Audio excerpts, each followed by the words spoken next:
We still have room in the freezer, so I thought I'd stop by quickly. Kroger for mince. I looked at the face of Kate, my wife of 20 years, as she spoke through the open window of the luxury 40-meter motorhome. This may be our last car camping trip as a family. Our daughters are starting freshman year in 6 weeks at the University of Texas at Austin, and everyone was looking forward to this trip. Kate seemed a little distant lately, and I thought this trip might be a chance for us to bond again. There would be opportunities for our daughters to have some alone time together, and I was hoping for some intimacy. With my wife, what we have been missing so much lately. It won't take more than half an hour, so I don't see a problem with it, I replied. We took our time and left ourselves enough time to get from Fort Worth to Amarillo by mid-afternoon. I was loading luggage into the outer compartment of a huge motorhome. Everything that might be needed this evening was already stowed away in the internal storage areas. Taylor and Kendall, our 18-year-old twin daughters, were sitting in the living area of the motorhome, texting with their friends. They won't see their friends for a month. For young people, this is an eternity. Guys and girls will break up, get back together, and break up again during this trip. Breaks among friends will begin, will heal, and will start again. The daily drama of a high school girl's life will continue without them for a whole month, and only the electronic link of a cell phone will keep them updated on all the events they miss. We towed our Toyota Highlander so we could do road trips and excursions while leaving the camper at various campgrounds as a base. Hopefully, these adventures will distract them from the events they are missing. Okay, I'll make a list so we can get in and out as quickly as possible. She pursed her lips and made a kissing sound. Love you, honey, she said, turning away from the window. This morning she was wearing black yoga pants, a black top, and white tennis shoes. Her blonde hair was pulled back into a ponytail, and her only makeup was natural lip gloss. At 5'11" inches, she was naturally slim with breasts proportionate to her body. She was only 5 pounds heavier than her college weight when she played for the University of Texas women's volleyball team. She was beautiful in a girl-next-door way and glowing with thoughts of her upcoming vacation. When I first suggested the trip, it seemed reluctant, but that reluctance has grown from a reluctant acquiescence to a growing desire over the past few weeks. We haven't been out in the RVs since the pandemic started, and the girls were almost as excited to see the southwestern United States as they were to see Disneyland when we got to California. They inherited their mother's physical attributes, but both shared my aptitude for mathematics and logic and leaned toward engineering as a career, just like their father. But first and foremost, they were teenagers looking for fun. I had just put the last bag in the outside luggage compartment when I was startled by the squeal of brakes as the red Mustang stopped, its nose almost touching the rear of the motorhome. The young man jumped out of the car and quickly walked towards me. He appeared to be between 20 and 25 years old. He had blonde hair and a blonde mustache, was about my height at 6'2", but looked in better shape than me. He looked muscular and toned, whereas I had developed a daddy belly in the 20 years since I graduated from college and marriage. I was 20 pounds heavier than my college weight and recently started running again to lose the weight. As he quickly approached me, I saw the anger on his face. "Where is she, bastard?" he shouted at me. I took a step back, stunned by his fury. Katie, come here. I'm taking you away from this cruel bastard," he shouted. I must have looked confused and worried about this psychopath showing up on my doorstep, calling me names and shouting at my wife. "Who the hell are you?" I shouted to him. I was preparing to attack in case this madman rushed at me. "Where's Katie?" he asked again, this time with even more aggression in his voice. I started feeling sick to my stomach because of this. My daughters got out of the camper, and I saw that they were filming the whole thing on their phones. My wife got out of the motorhome. She was deathly pale, and her face seemed frozen with shock. She seemed unable to speak at that moment. "Katie, come on. I'm taking you away from that cruel bastard. You won't have to worry about him anymore." He extended his hand to my wife. "Let's go." My daughters came to me and stood on either side of me with their arms around my waist. "Mom, who is this guy? Why does he call Dad cruel?" Kate didn't answer Taylor's question.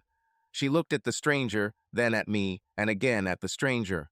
Her gaze was a mixture of shock and fear. Her mouth was open, as if she was trying to say something, but nothing came out. "I'm Kate's fiancé," he answered my daughter. "We're just waiting for your divorce to be finalized so we can get married." I closed my eyes and exhaled slowly. I tried to calm down. An explosion wouldn't do me any good, especially with my daughters recording it all. "Mom, what is this man talking about?" Taylor said, and Kendall looked at what was happening with eyes that seemed to exceed the size of her face. "Kate," I said softly. She just looked at me, face frozen with fear. "Kate," I repeated, "is it true? Do you know this guy? Are you engaged to him?" My wife just looked at me. Her eyes did not seem to understand the situation that presented itself before her. I've seen this to a lesser extent in previous situations with Kate. "How long have you been dating my wife?" I asked the stranger. For the first time since he got out of his car, he seemed unsure. 9 months. We started at the beginning of the school year. So he was a teacher, just like Kate. By his looks, he's probably a high school coach. She told me all about how you manipulate her and the kids, and how emotionally abusive and almost physically abusive you are to them. "I'm here to get her away from your crap." "Our father is not like that," Kendall said. "If our mother really said that, etc." "Oh, she's lying to you," said Kendall. "Mother, did you say those things about Dad?" "Let me explain," Katie said. She was finally able to speak, and the first word that came out of her mouth was a rogue word. Taylor and Kendall's faces showed disgust. "Explain what?" Taylor screamed at her mother. "Are you having sex with this guy? Are you cheating on your dad?" Tears rolled down the faces of all three women. I shook my head. No need to explain anything. I reached into the luggage compartment and pulled out Kate's suitcase. I placed it in front of my wife's groom.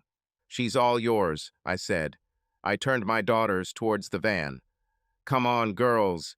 We will still have time to get to Amarillo by evening." My daughters glared at my wife, turned their backs on her, and walked toward the door of the van. They turned at the same time, extending their middle fingers to the mother and her lover. Kate grabbed my hand. "Peter, please don't leave me." Despair radiated from Kate in waves. Her lover stood helplessly. Everything did not happen as he expected. He saw himself as a white knight coming to her aid, and was now faced with the idea that the damsel in distress could be a dragon in disguise. "Don't throw us away. I need to be away from you. I will contact Terry and begin the divorce. Find yourself a lawyer and give Terry his contact information." Terry Carr was my college roommate, and we remained close friends for almost a quarter-century. Although he did not practice family law, he had many connections, and I knew I would be in good hands. Kate fell to her knees and began to cry. An hour ago, seeing her in this state, I would have been destroyed. Now, not so much. My daughters settled in, and I pulled away from the side of the road. In the mirror, I saw Kate covering her face with her hands, and her boyfriend awkwardly placing his hand on her shoulder as he watched the van drive away. Driving from Fort Worth, Texas to Amarillo, Texas on State Highway 287 is about as boring as driving anywhere in the United States. Miles of nothingness until you reach the emptiness of Wichita Falls. I remember an article in an old issue of Texas Monthly that I came across at my grandparents' house. The article lists the 10 worst jobs in Texas. Come at number 9, chicken sexer, a person who examines young to determine sex. Number 10, as a resident of Wichita Falls, Texas. We didn't stop in Wichita Falls. After Wichita Falls is Quanah, Texas, named after the great Comanche chief Quanah Parker. Born into the family of a white woman who was captured by the Comanches as a child, Cynthia Ann Parker, and her Indian husband, Comanche chief Pettinacona. We had lunch in the small town and walked around the town square while I took photos of the girls in front of the Quanah Parker Monument at the county building Hardeman. Cynthia's story served as inspiration for the John Wayne film The Searchers. Another reason my daughters took on more than their mother did was because we appreciated classic films. In the weeks leading up to our trip, we watched several classic films, including The Searchers and Paul Newman's HUD, filmed in Claude, Texas, which we'll pass through shortly before arriving in Amarillo. When we left, all three turned off their mobile phones. I knew one of two things would happen. Either we would receive a barrage of calls and messages from Kate begging us to come back for her, or there would be radio silence as she realized that she was now free to leave us and her life and be with a new love. Throughout her life, no controlling, abusive husband or daughters to burden her. Freedom. A ride as boring as 287 gave me plenty of time to think things through. Driving a van, albeit a huge one, 40 feet tall, was a dream. The van wasn't actually mine. It was a joint purchase between my parents, Guy and Tony Conroy, and their best friends Dawn and Emily Franks. My mother and Emily Franks have been best friends since 8th grade. They dated twice at their high school prom and roomed together at North Texas State University in Denton, Texas. It was at NSU that Tony Peterson met a shy law student named Guy Conroy. They dated for several weeks before Guy and Tony introduced her best friend Emily to Guy's best friend Don Franks, another law student. 2 years after graduating from law school, Guy married Tony and Don married Emily. Less than 2 years after graduating from law school and within 6 months of each other, both couples gave birth to healthy children. A boy named Peter after Tony's family, the Petersons for Guy and Tony, and for Dawn and Emily, a beautiful blonde angel they named Catherine, after Emily's mother. Catherine was inevitably shortened to Kate. Memories of Catherine began before I even remembered knowing her. There was never a time when she wasn't in my life. The first time I saw Kate naked was when we were less than a year old and our mothers put us in the bath together. This is a photo that I still shake my head at. Today, parents would be arrested for a photo like that. We were each other's first. There is no experience that we would not share. Every action from the first ice cream cone to the first roller coaster ride, the first day of school, the first kiss, and the first time we made love. We went to the University of Texas together, me for engineering school and Katie for a literary studies degree and teaching certificate. I took a job at an aerospace manufacturing company in Fort Worth, and Kate went to graduate school at NSU, our parents' alma mater. Over the next 7 years, Kate earned her PhD, received a doctorate in literature, began teaching at Fort Worth Community College, and gave birth to our daughters. After Kate settled into a teaching career, I made the decision to start my own business. During my time at an aerospace corporation, I had 6 patents. I had hoped to take all 6 patents with me, but in arbitration, it was decided that 2 of my parents were work products and belonged to my previous employer. However, my 4 patents were considered my own and were not work products, and I had the right to use and license them as I saw fit. I licensed 3 patents and decided to start a production company to create a 4th. Even though there were 2 of us, we were intertwined into one. Together, we were better, stronger, and happier. We were destined to be together forever, while we were away. This wasn't the first time Kate had lost her way. 5 years ago, she had a miscarriage. The pregnancy was a joyful surprise, and once the initial shock wore off, we were beyond excited at the idea of a 3rd child. Katie was prescribed antibiotics for an impacted tooth, which our doctor explained was likely affecting her pills. Whatever the reason for the miracle, we were over the moon. 3 months into her pregnancy, Kate began having severe cramps while teaching a gender identity course on the works of Hemingway and Fitzgerald.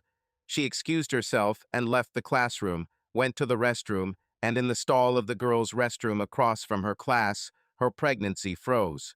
Repeated calls to me went to voicemail. I was in a clean room without a phone, so she called her mother, but she couldn't get through either. Her next call was to my mom. She hurried to be near her daughter-in-law. Kate didn't feel the need to call an ambulance, and when my mother found her sitting at her desk crying quietly, they walked to Emily's car and drove to the hospital. Her doctor told her there was nothing physically wrong with her. Sometimes the body rejects pregnancy. Perhaps there was something wrong with the fetus, and that is why the miscarriage occurred. If she wants to try again, there is a good chance that the next pregnancy will be full term, although nothing is guaranteed. Kate didn't want to risk another pregnancy. She asked me to do the procedure, and I agreed. Our family of 4 was enough for me. But this event plunged Kate into depression. The happy and lively girl I grew up with has disappeared. All forms of affection on my part were rejected. She became increasingly distant. She didn't want to talk to me about it and reacted violently when I mentioned that she needed to see a therapist. She stayed away from her friends and her social media went silent. For months, I tiptoed around her, afraid of saying the wrong thing and causing her anger. I spoke to our mothers, and they said to give her time, and she will be back to normal. I wasn't sure. And then suddenly, she seemed to get better. She started texting and posting on Facebook again, and I started to see glimpses of the old Kate. Just when I thought things were looking up, Kate came running through the door one Saturday afternoon screaming that she was looking for Taylor and Kendall. She was almost in a panic. Her eyes were wild, and she was terrified. "What happened, Kate?" I asked. I grabbed her shoulders to calm her down. "What's going on? Why are you looking for girls?" "I need to talk to them. I need to explain something to them. I think they might have misunderstood something." She looked around in every direction except at me. At that moment, my daughters entered the house and approached her. "Have you told him yet?" Taylor asked. "Of course not," said Kendall. "Otherwise, Dad would be furious and yell at her." "Girls, let's talk about this in your room. This is none of your father's business. I don't know what you think you saw, but you're wrong." They both looked at Kate in disbelief, then turned to me. We were leaving the movie theater at the mall. We walked right past the line for Maria Montoya's new movie, and what do we see? Our mother kissed some bastard, in public, in the damn mall. I looked at Kate with deep frowning. "Kate, what's going on? Are you cheating on me?" She burst into tears standing in the kitchen. "She saw us looking at her," said Kendall. "She ran after us, but we hid in Engstrom's store and lost her. We came home to tell you what we saw before she could lie to you about it." "You're cheating," I stated emotionlessly. No, I'm not cheating on you or having an affair," she answered without looking me in the eyes. "Who is he?" "He's just a friend," she replied. "I want to know his name," I said. "I want to know which of your friends thinks it's okay to kiss my wife." "I won't tell you," Kate said. "I'll tell him it can't happen again. We can be friends, but we can't do this again." "Bullshit. Tell me his name right now, or the next time I talk to you will be in a divorce courtroom."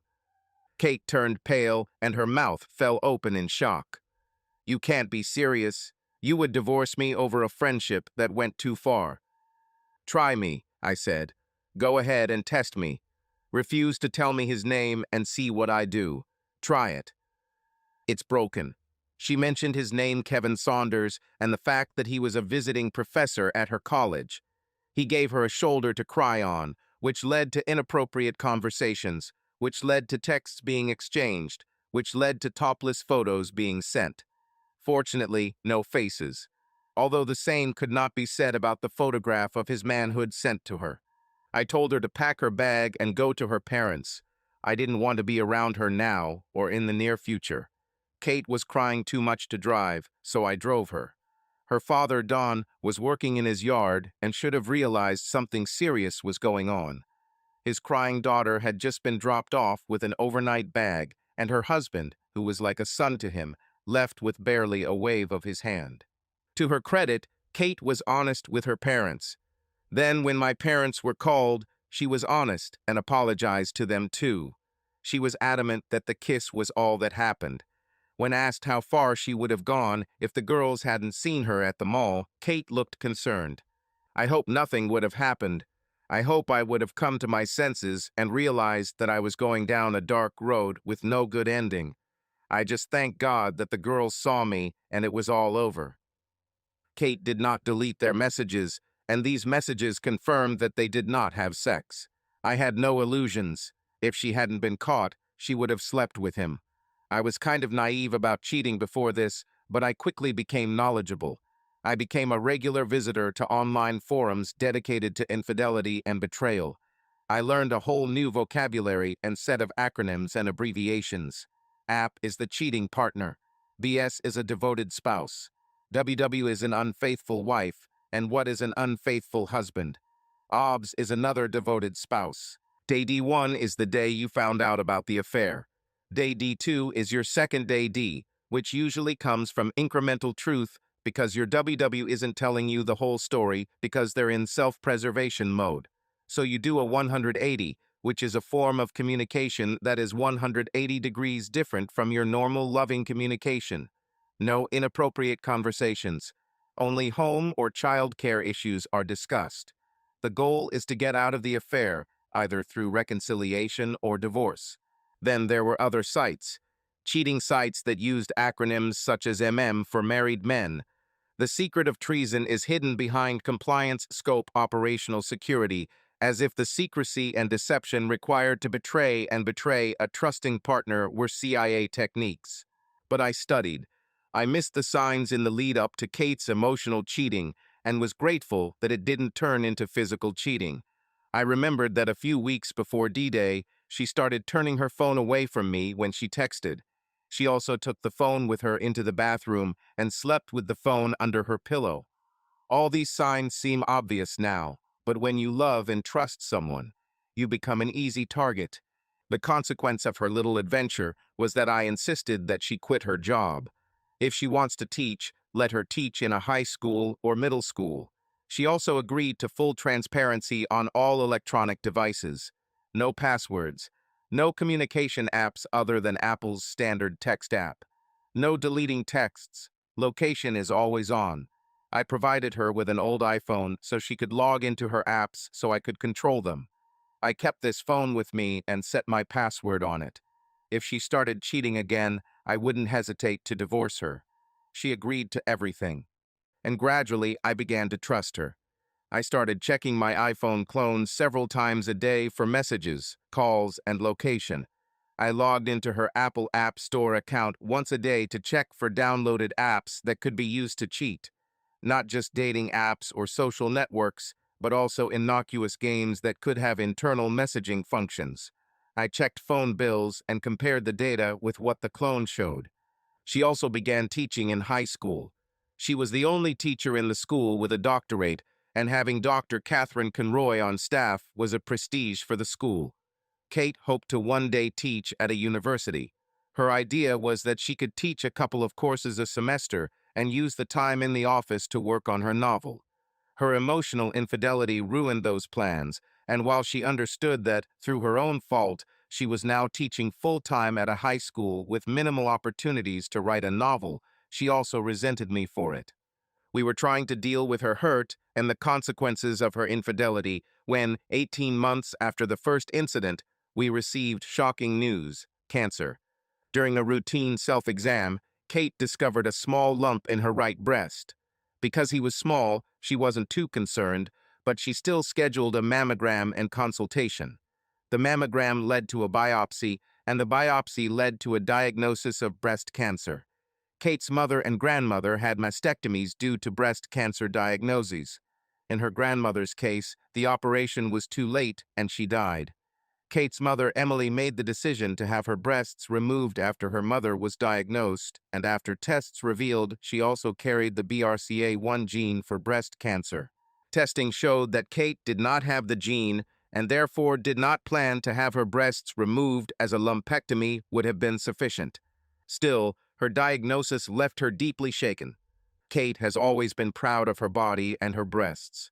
Even after breastfeeding 2 children, they remained firm, size 3, without a hint of sagging or stretching. The idea of having her breasts surgically removed plunged Kate into a depression from which she was barely able to emerge. She was distant and unhappy with me and our girls. The slightest irritation caused her to react completely disproportionately to the situation.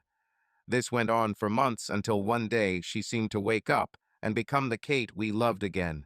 It brought back memories of what happened after the loss of her last pregnancy. Depression followed by a sudden return to normal.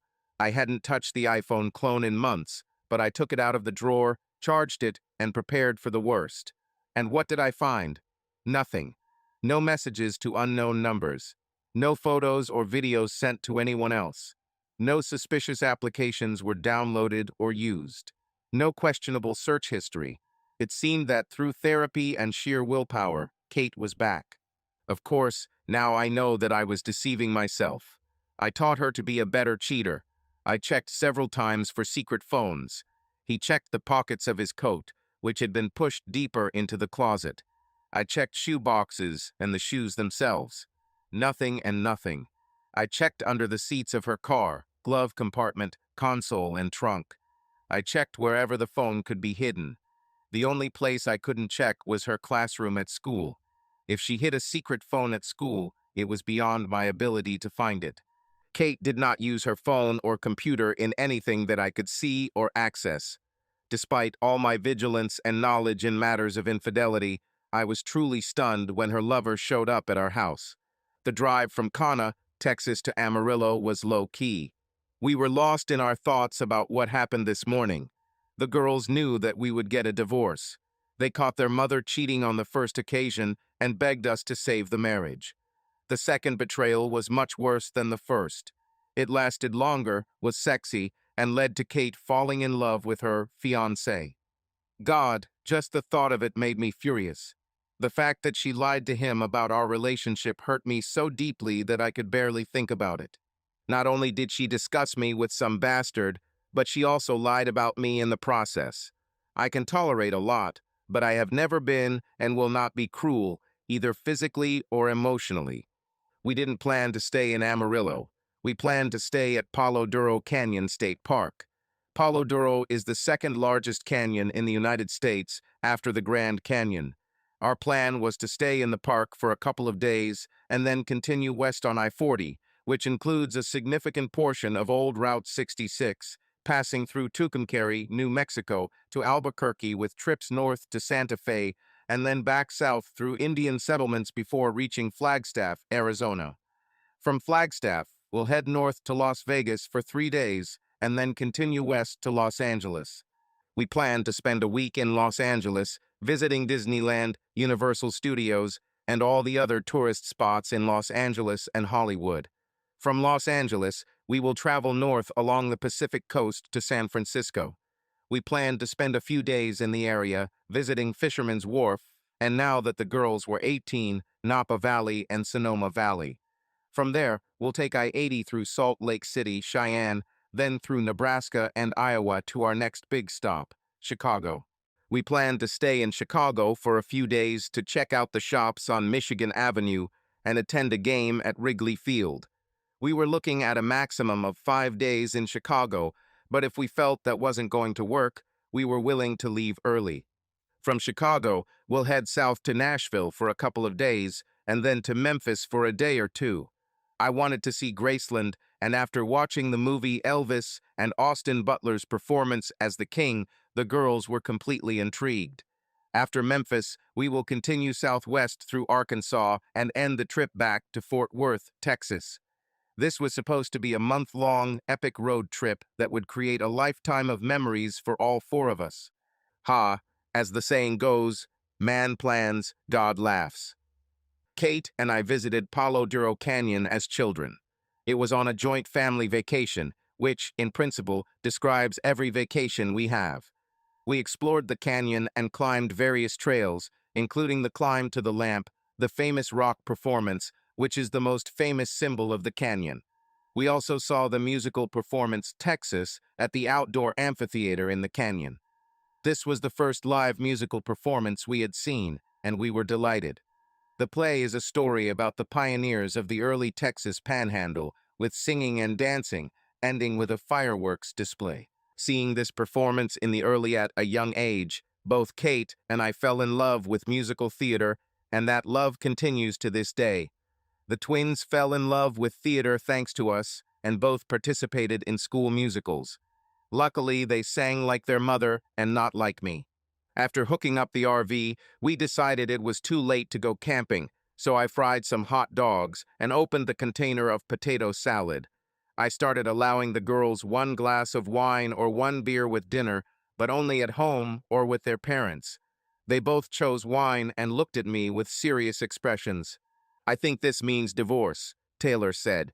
She looked at me with tears in her eyes. Why did she do this to you? To us? And why did she lie about you? She told that guy that you were cruel. Dad, you're probably the kindest person I've ever met, Kendall added. I doubt Mom can explain why she lied, Taylor said. I took a sip of my beer before answering. You're right, T. I doubt she could explain it, but I can.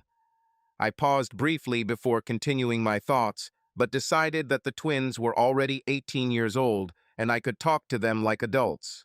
They are adults, and I will talk to them like adults. No one wants to be the villain in their own story.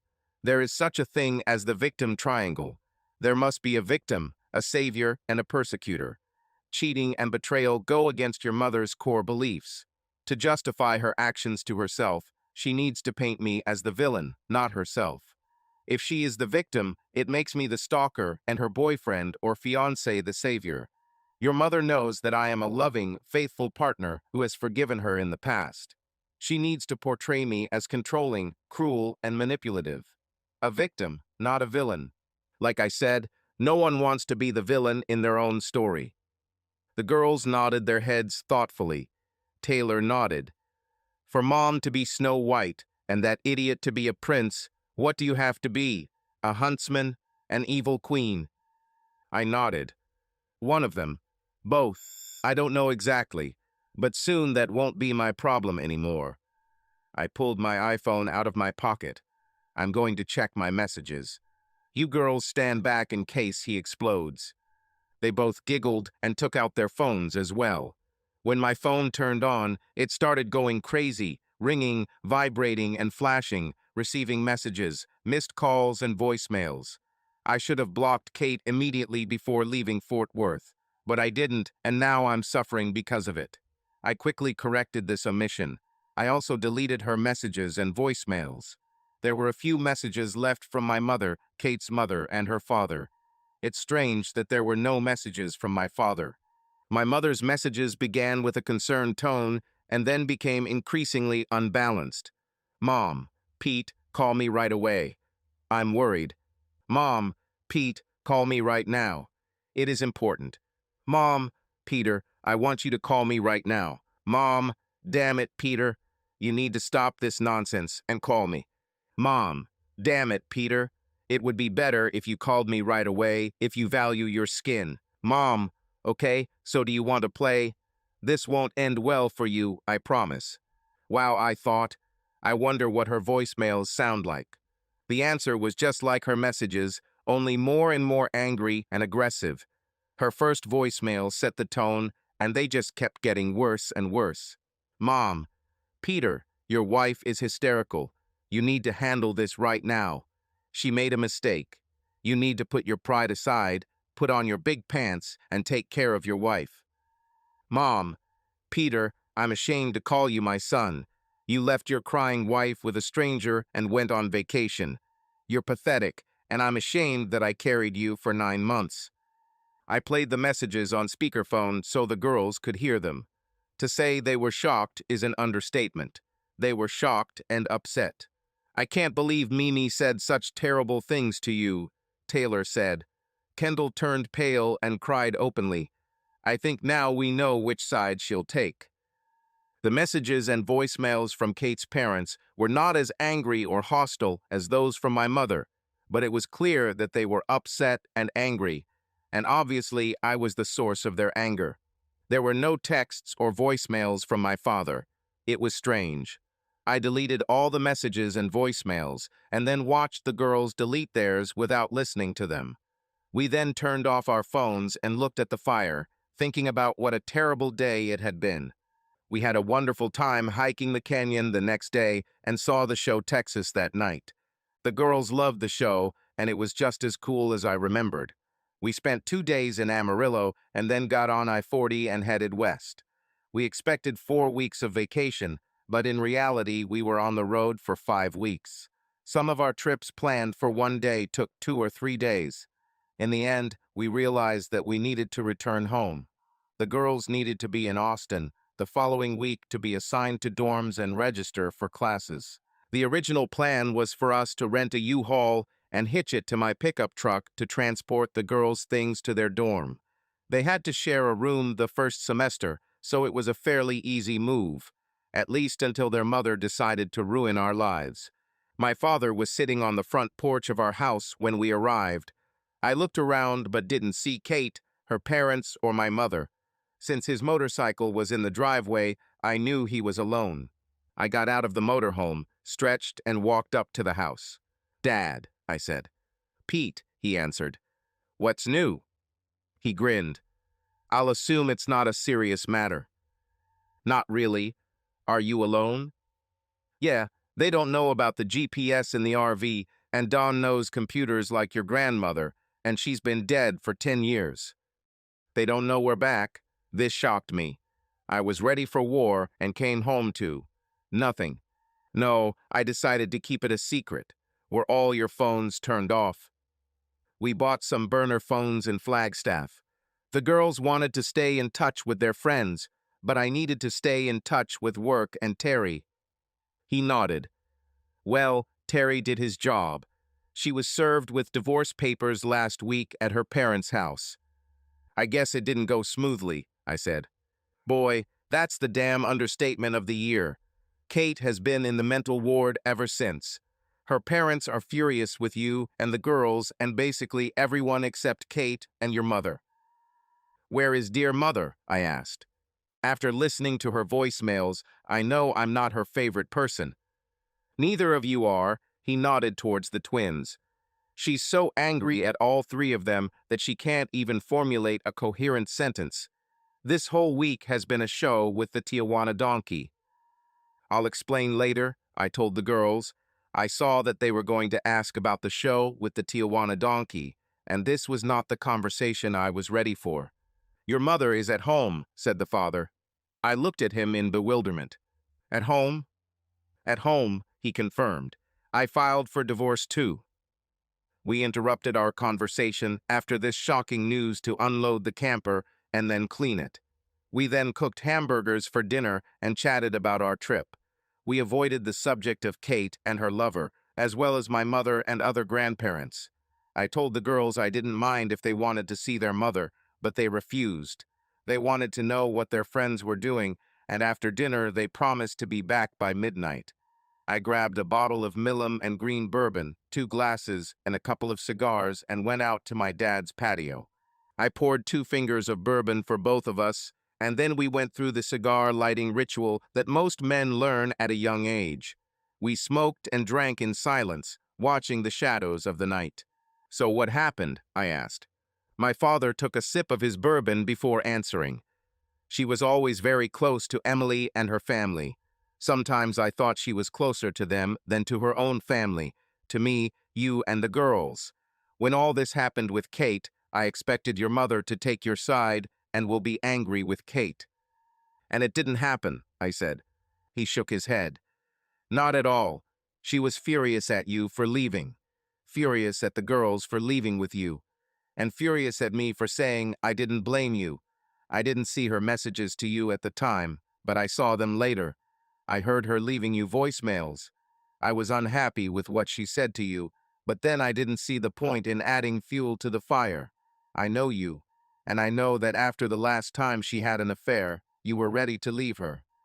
"Did you know about the first case?" This surprised me. I didn't tell anyone. "I heard Kate, Emily, and your mother talking about it a few months later. I know it could have been much worse, but it was bad enough. But not as bad as it is now. After a few days, it became clear that your phones were disconnected. Find My iPhone wasn't working, and you weren't responding to messages or voicemails. Every day was worse than the last. Kate spent hours crying and screaming. Her parents became increasingly desperate, and your mother became increasingly angry and hostile towards you, me. A week later, her parents locked Kate up in the psychiatric ward at Methodist Hospital. They were afraid she would kill herself. It really didn't help that that idiot was still around." "What?" I asked in disbelief. "Was her lover still in the picture?" The father nodded. "He kept saying that he wouldn't leave her, that he wouldn't leave her like her bastard husband." My father looked at me with an apologetic expression. His words, not mine. Well, isn't that wonderful? I said. I tried to convince him to leave, but Emily and your mother wanted him to stay. Honestly, I don't think Kate wanted that, but she was in a state of collapse, so I don't know what was going through her head. In the last conversation with your mother, I said that this bastard has to leave or I will leave. What did she say? Don't make me choose between Emily's family and you. You might not like it. Damn it, I sighed. I always suspected that she preferred Emily's family to hers, but to put it bluntly like that. The next day, I moved into one of the condominiums that the firm holds for clients. I also asked Terry Carr to recommend a divorce lawyer to me. I didn't think it was right to use yours. Afterwards, we sat drinking bourbon and smoking cigars, pondering our future lives in silence. 2 marriages destroyed due to infidelity, one directly, the other as collateral damage. I agreed to meet Kate at her parents' house. My condition was that the meeting be between the two of us only, no parents, and definitely not her lover. Kate has always been a beauty, tall, slender, and fit, blonde with a light tan. She always looked at least 10 years younger than her 42 years, and this incident didn't change that. My heart sank when she opened the door. Both her parents' cars and my mother's car were missing when I arrived. 2 hours before my appointment, I drove around the block and saw all 3 cars in the driveway. I also noticed her lover's car, which was parked on the street 2 houses away from her parents' house. 2 hours later, at the appointed time, I drove around the block and saw his Mustang 2 streets down. My mother's car was parked behind him, and there were 2 people in the car. Wonderful. Hey, honey, Kate said, opening her arms and moving toward me for a hug. Stop, Kate. I don't want you to hug me. I entered the living room and sat down in an armchair. I usually sat on the couch with Kate when we visited her parents, but now I didn't want to give her the opportunity to sit next to me. She sighed and sat down on the sofa opposite me. Honey, we have to get through this. We have too much love to throw it all away just because of my stupid mistake. A mistake? Getting engaged to another man while married to me a mistake? I shook my head.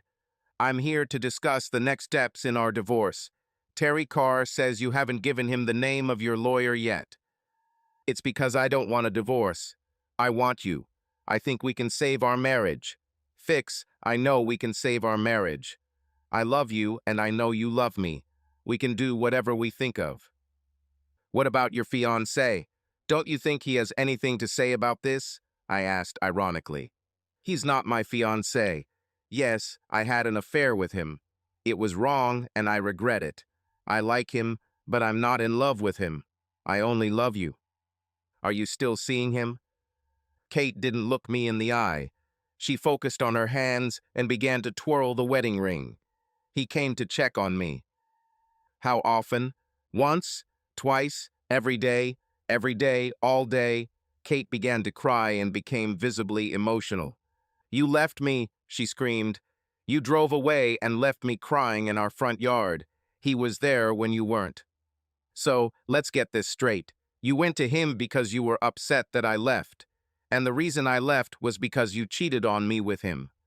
It's like the old joke about the child who, on trial for the murder of his parents, asks the judge to show mercy to the poor orphan. Yes, but it's all over with him now. I don't see him anymore, she said. So if I get in the car and drive around the neighborhood, I won't see him 2 streets away, sitting in the car with my mother. Kate's eyes widened when she realized that I didn't believe her lie.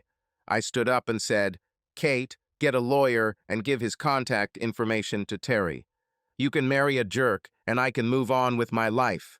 We'll see each other at weddings and funerals, and in the end, we'll be out of each other's lives forever. You'll just be someone I was once married to. She looked at me with horror. She turned white as paper. No, no, I can't. Never see you again. Kate began to sob. She wrapped her arms around her upper body and began rocking back and forth, repeating, no, no, no, no. I stood up and looked sadly at my ex-wife. Shaking my head, I left the house. I drove 2 streets further, stopped next to the car, and rolled down the window. His window was already down. I looked at my mother sitting next to him and saw undisguised hostility in her eyes. I just left Kate, and she's a mess. You better go and check on her. I'm done with you. I headed home. Nothing is easy, and I didn't expect divorce to be any exception. Kate hired a lawyer, a virtual pit bull named Donna K. Rafferty.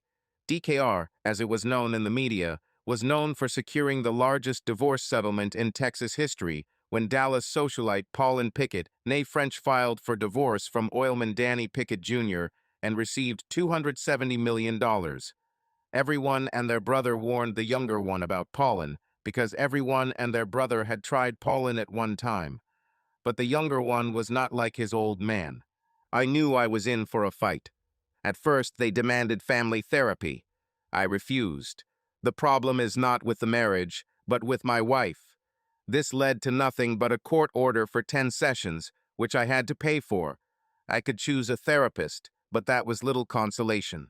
Dennis Lampriere advertised himself as a marriage and family therapist specializing in betrayal trauma. His online reviews were amazing, and he was on the court-approved list. My initial phone interview with him went well. It wasn't until Kate and I sat down in front of it that I realized this probably wouldn't go the way I'd hoped.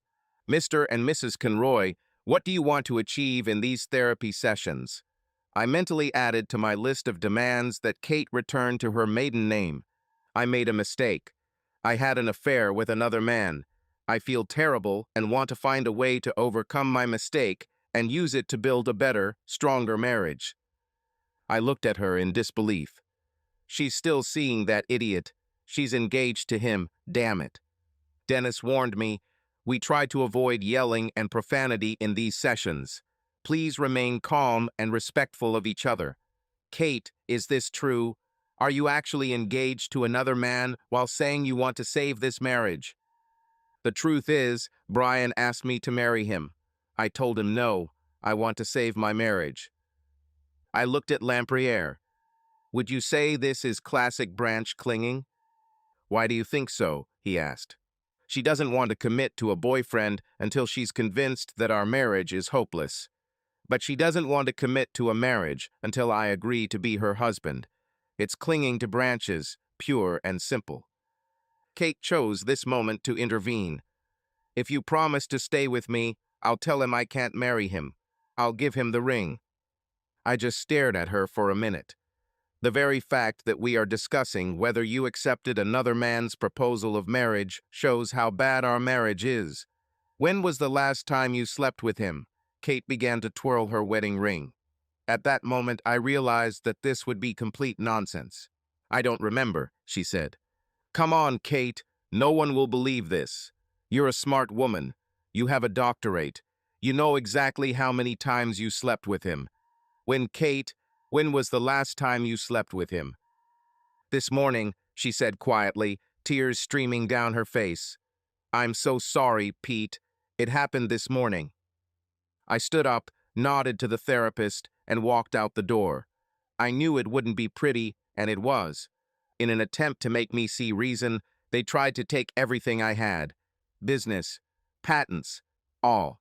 At this point, I just wanted to leave. The girls began their studies in Austin. I moved them to the dorm, much to their mother's dismay. I declined her request to join us. She turned to the twins, and they said no too.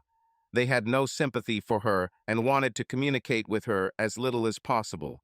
I blocked my mother, so I didn't know if she was trying to contact me, and I didn't care. My parents' divorce was finalized long before mine. My mother had a good job as a CPA, so child support was not an option.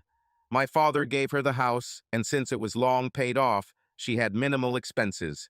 She agreed to leave his law firm partnership alone, and they went their separate ways. My father felt he could no longer work with Don Franks, so he exercised an option that forced Don to either buy out his interest or dissolve the law practice. Don bought out his interest, and my father moved to Austin and became an associate at Bonham, McLeod, and Garcia, the oldest law firm in Texas. Ultimately, Kate and DKR exhausted all ways to drag out the divorce. I signed the house to Kate. I sold my business for a pittance, mostly the cost of the land, building, and equipment, and gave Kate half the proceeds. Kate also received half ownership of my patents. I went a step further and agreed to transfer the patents to her in full, provided that this was all over and she signed the documents. Any obstacles they put in my way, I gave in. There will be no more attempts to extract additional money or property from me. This is the end. Finito. All. The divorce was finalized 3 months later. By the time the divorce was finalized, I had also moved to Austin. I bought a condo in Lake Travis within walking distance of many restaurants and shops. The girls came several times a week for dinner and often brought their friends. They often used the pool at the condo complex, and on any given weekend, there would be a lot of girls in bikinis coming in and out of my condo. I was amazed at how many helpful young people there were in Austin. Every weekend I was asked to help with any projects around the condo. Of course, it had nothing to do with the fact that there were probably half a dozen girls in swimsuits nearby. 6 months after the divorce was finalized, my twins, my father, and I were sitting on the deck of my condo enjoying a glass of wine. I made grilled kebabs and rice pilaf with salad for dinner. I saw that something was bothering the girls, and finally I asked them directly what was wrong. "Mom called this morning," Taylor said. "Oh, how is your mother doing?" I asked. "She found out that the patents you gave her are worth virtually nothing. It turns out that some new company called PTK Inc. has patents that make the old patents outdated. All companies licensing them allow old licenses to expire in order to license new patents. Nobody has ever heard of PTK Inc.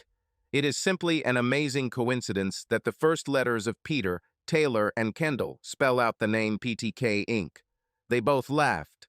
I simply raised my glass of wine in recognition of the fact that I have very smart daughters. "But that's not the reason she called," Kendall said. She had tears in her eyes. "She's getting married next Saturday and wants us to come to the wedding." I shook my head slowly. "Who would have thought?" I said into the silence of the night. There was no answer. My daughters wished their mother luck in her upcoming wedding, but explained that they would not be attending. They did not approve or want to have any relationship with her new husband. They said Kate was upset but understood their decision. Mom fully accepts her guilt in the destruction of her marriage. She knows that it was the biggest mistake of her life. "Besides Pop," she said with a nod towards her grandfather, "our grandparents supported her and encouraged her. I can't understand why they are so hostile towards you." My father finally spoke. "It's because you turned your back on their little princess. Don't get me wrong, I loved Kate, or at least I did before all this happened. But she was always spoiled. First by her parents, and I include your mother in this group. Then you. She never learned to be an adult. She was always under someone's care. She shouldn't have married this guy." But of course, the wedding took place. As the daughter of a prominent Fort Worth lawyer, the wedding made the gossip pages. It was not mentioned that the bride had a first husband or that she had adult daughters. It was also not mentioned that the bride tried to commit suicide on the night of the wedding. On Saturday night, while Kate was marrying Jerk, I settled down on my deck with a bottle of Garrison Brothers small batch bourbon and a cigar. I was in a melancholy mood and took my guitar with me. I rarely played the guitar and only sang in the car or in the shower, but when I'm feeling down, the guitar invariably appears along with bourbon. I hadn't touched a guitar in over a year and was stumbling around trying to play the intro to Guy Clark's La Freeway. This is a song that I could play in my sleep, but now it was difficult for me. I had just played the song non-stop with minimal errors when my phone started vibrating, and vibrate again. So several calls came simultaneously from the twins and my father. I rejected my dad's call and answered Taylor's call. "Dad, did you hear?" she asked without greeting or preamble. "About what?" "Wait, Kendall, I left you a voicemail." I heard Taylor shout to her sister, "Kay, I have Dad on the phone." Then to me, "Dad, I'm putting you on speakerphone. Okay, we're both here. Mom tried to kill herself tonight." I heard Kendall crying in the background as Taylor tried to maintain her composure. What's happened? She took a whole bottle of sleeping pills. It was during her wedding reception. She snuck out, went to her room, and tried to kill herself. Emily and her mom went looking for her and forced the hotel staff to check on her. Otherwise, she would have died. I exhaled slowly. I knew Kate was ruining her life with her actions, but it was bad. Very bad. Good thing she has family nearby to help her get through it. Bad for her new husband. I was sad for my ex-wife, but as they say, not my cows, not my pasture. Can we go with you? They asked. Are you going tonight or in the morning? Ah, I was taken aback by their question. I don't plan on going there at all. I don't wish your mother anything bad, but she fired me from my job of being her husband. If you don't want to drive, I'll buy you plane tickets and take you to the airport. I'm sure then your grandparents will be able to pick you up. They were unhappy and expressed their feelings. The next morning, the four of us were on I-35 heading north towards Dallas. I was surprised that my father wanted to go. He said he wouldn't miss this show. I dropped my dad off at the Hilton to check us in and took the girls to the hospital. The secretary directed us to the waiting room, and the first person I saw was Jerk, sitting alone and looking glumly at the floor. My mother saw me and came up with fire in her eyes. "It is your fault," she said. "All you had to do," was all she managed to say before my daughters stood in front of her. "You better fuck off, you old crazy woman," Taylor said. "Yes, go away, Mimi," she said to Kendall. "This is all Mom's fault. She lied and cheated on our dad. She got engaged to the man she cheated with. She kept seeing him, pretending she was trying to get back together with Dad, and then she married an asshole. And then she tried kill yourself. So, dear grandmother, explain to us how this can be our dad's fault." My mother seemed to fold in on herself and sit up, starting to cry. Emily sat next to her, and they cried in each other's arms. Don't put his hand on my shoulder. It's not your fault, Pete. Everything that went wrong was either her fault or our fault. We should have kicked that idiot out the first time he showed up after you and the girls left. It's our shameful omission that we let him stay. The idiot glared at us while we discussed him. What will happen to her? I asked Dawn. We'll take her home and find her help. She urgently needs therapy. I'll take her with me, the jerk said, standing up and turning towards us. She is my wife. Fuck you, I said. She may decide to come to you one day, but today is not that day. Don stepped between us. He explained that Kate would go home to her mother, where she would be looked after. If Kate wants to continue to be married, she will be able to make that decision once her mental health improves. The idiot didn't like it and left in a rage. Soon after, my daughters were allowed to see their mother. They returned to the waiting room 15 minutes later and hugged me, crying quietly. Mom wants to see you, Dad, said Kendall. My mother, Emily, and Dawn looked at me with hope in their eyes. You're welcome, Pete, Dawn said. This will help her. I shook my head sadly. I can't do that. I'm not related or a friend. I'm just the person she was once married to. 3 of them started crying as my statement hung in the air. I turned and left the hospital. 4 days later, we returned to Austin. Before we left Fort Worth, I discussed with Dawn what had happened since I moved to Austin. When Kate and the jerk learned that the patents, which I handed over to them, were worthless, their plans quickly collapsed. Kate imagined that her lifestyle would change little. The idiot thought he had a golden ticket, a beautiful wife, and a thriving production company. He was planning to quit his job as a teacher and run his wife's company. First, they found out that I sold my company for pennies. Since I sold it to the employees, they couldn't do anything. Then they found out that my parents had been replaced with new ones that had nothing to do with the old ones, so there was no infringement. They will have to continue working as teachers. This was a big blow to the jerk. Kate felt that she deserved all the bad things that happened to her. She was ashamed of her betrayal. She felt ashamed for lying and deceiving me. She felt ashamed for fighting for the divorce and causing me more pain and suffering. She absolutely did not want to marry the jerk, but she felt that she had to do it. Otherwise, what would be the meaning of everything she experienced? Destroy your marriage and burn your life to the ground for no reason. No, at least by getting married, she could pretend that everything worked out for the better. But when Dawn took Kate to her future husband, he knew something was wrong. Kate seemed to be in a trance. It was almost like she was in a dream. Dawn wondered if she was taking illegal substances, but dismissed the thought. Kate was never interested in this. She disappeared before the bride and groom's first dance, and Emily and my mother went looking for her. I shook my head at all this nonsense. I loved Kate with a deep romantic love that was constant and unbreakable. So life moved on. The girls continued to study in college. My new patents were successful, and we doubled the new company's sales. And I started dating. People told me that I would have no problem finding a partner, but I didn't believe them. My daughters convinced me to sign up for Tinder, Bumble, and a few other sites. They wrote my profile and took a couple thousand photos to find the right ones for my profile. I went on a few dates, but was not happy with the women who showed interest in me. I got back into shape, lost weight, and was back to my college weight. I knew that I looked more than decent and considered myself a good match, but the women I dated were not what I was looking for.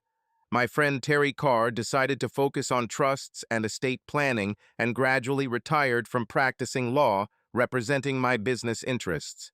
When I asked him to recommend a lawyer in Austin, he did not hesitate to recommend the firm my father worked with.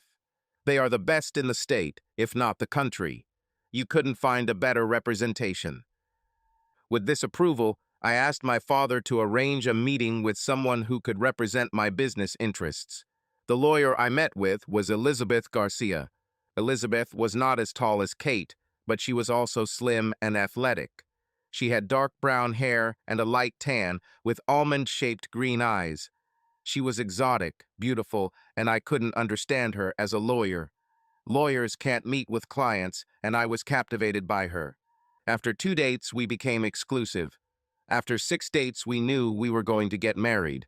I was 43 and Elizabeth was 32. Elizabeth was also divorced. She married another lawyer, but discovered that his main reason for pursuing her was in hopes of a partnership with Bonham McLeod Garcia. When he realized he couldn't use her for a promotion, much less a partnership, he started cheating on her. The divorce was quick and painless for Elizabeth. It was painful for her husband to the point that he moved to California. Marriage to an older man was not a problem for Elizabeth.